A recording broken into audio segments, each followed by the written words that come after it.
ఈ రోజు అఖిల భారత కాంగ్రెస్ పార్టీ అధ్యక్షులు మల్లికార్జున్ ఖర్గే గారు, అలాగే తెలంగాణ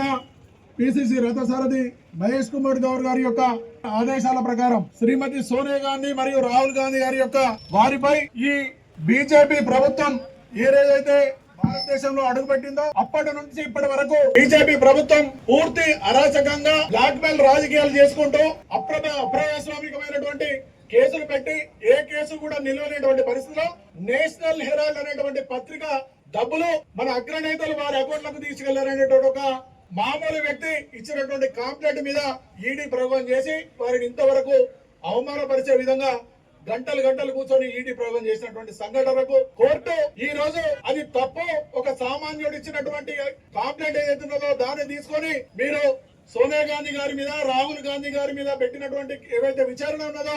ఈడీ ప్రయోగించడం ఇది పూర్తి స్థాయిలో తప్పు అనేటువంటి విషయాన్ని కోర్టు ధృవీకరించడం జరిగింది. దీనితోనే ఈ బీజేపీ ప్రభుత్వం చేస్తున్నటువంటి ప్రతిపక్షాల మీద కుట్రతో వారి మీద అనవసరమైనటువంటి కేసులు పెట్టి మానసికంగా కార్యకర్తలను లేకుంటే నాయకులను ఒక నిర్వీర్యం చేయడానికి చేస్తున్నటువంటి భాగమే ఈ కేసులన్నీ. కానీ సోనియా గాంధీ గారు గాని రాహుల్ గాంధీ గారు గాని మన అగ్రనేతలు ఎవ్వరు కూడా ఈ చిన్న ఏ కేసులకు కూడా భయపడకుండా ఎక్కడ కూడా దడవకుండా మేము ఈ భారతదేశం పౌరుల పక్షాన ప్రజల పక్షాన ఉన్నాం అని ముంగడిపోతున్నటువంటి తరుణంలో కోర్టు బీజేపీకి ఈ రోజు ఉన్నటువంటి ప్రధానమంత్రి గారు గాని లేకుంటే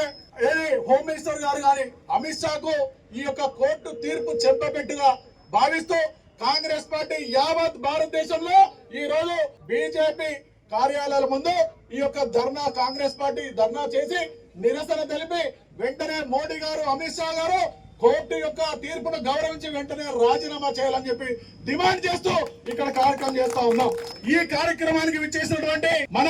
రాజన్న సిరిసిల్ల ముద్దుబిడ్డ వేములవాడ శాసనసభ్యులు ప్రభుత్వ విప్పు మొన్నటి వరకు జిల్లా కాంగ్రెస్ పార్టీ బాధ్యతలు చేపట్టినటువంటి అన్నగారు ఆది శ్రీనివాస్ గారు, అలాగే మాజీ శాసనసభ్యులు ఉమ్మడి జిల్లాలో కాంగ్రెస్ పార్టీ ఎన్నో సంవత్సరాలు అధ్యక్షుడిగా పనిచేసినటువంటి మృత్యుంజయం గారు, అలాగే గ్రంథాలయం సంస్థ చైర్మన్ అమ్మగారు నాగర సత్యనారాయణ గారు, ఇక్కడ నగర కాంగ్రెస్ అధ్యక్షులు చొప్పండి ప్రకాష్ గారు, చంద్రగిరి శ్రీనివాస్ గారు, మండల కాంగ్రెస్ అధ్యక్షులు అందరూ కూడా ఇక్కడికి వచ్చినటువంటి బ్లాక్ కాంగ్రెస్ అధ్యక్షులు వెంకటస్వామి గారు గారి మిగతా ముఖ్య నాయకులకు అందరికీ కూడా మీ అందరికీ పేరు పేరున ధన్యవాదాలు తెలియజేస్తా ఉన్నాను. ముఖ్యంగా ఈ రోజు బీజేపీ చేస్తున్నటువంటి అరాచకాలు ఎక్కడికైనా అంటే చిన్న ఒక సుబ్రహ్మణ్యమైనటువంటి వ్యక్తి ఒక కాంప్లైంట్ తోనే ఈ రోజు ఈడీ ప్రయోగం చేసి సోనియా గాంధీ గారిని రాహుల్ గాంధీ గారిని ఏదో రకంగా వారిని ఇరికించి జైల్లో వేయాలనేటువంటి ఆలోచన దుర్మార్గమైనటువంటి ఆలోచన చేస్తున్నటువంటి మోడీ ప్రభుత్వం ఏదైతే వారు చేస్తున్నటువంటి ప్రతి చర్య కూడా ఇలా మేము సత్యమేవత జయతే ఇలా ఏదైతే కోర్టు ఇలా తీర్పునిచ్చిందో దాన్ని గౌరవిస్తూ కాంగ్రెస్ పార్టీ ఈ రోజు అక్రమంగా చేసినటువంటి కేసులకు మీరు వెంటనే రాజీనామా చేయాలని చెప్పి డిమాండ్ చేస్తూ ఈ కార్యక్రమాన్ని చేస్తా ఉన్నారు.